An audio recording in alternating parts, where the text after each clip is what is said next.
আসসালামু আলাইকুম। আশা করি সকলে ভালো আছেন। আজকে তার পরবর্তী ধাপ।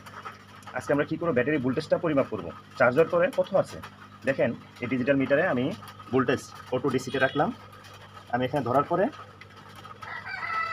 কত আসছে 13.22। তার মানে ব্যাটারিটি ফুল চার্জ আছে এখন এই মুহূর্তে। এখন আমরা দেখব ফুল চার্জ অবস্থায় এসিড গ্যাভিটি থাকার কথা 1250 বা 1280।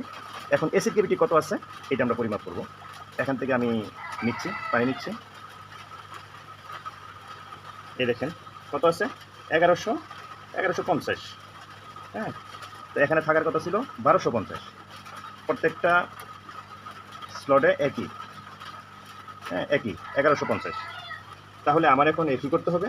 ব্যাটারি ফুল চার্জ অবস্থায় যদি 1120 বা 30 বা 1150-এর মধ্যে থাকে তাহলে আমার এসিড পরিবর্তন করতে হবে। এসিড পরিবর্তন করে এখানে আমার করতে হবে 1250, মানে সবুজ দাগটা উপরে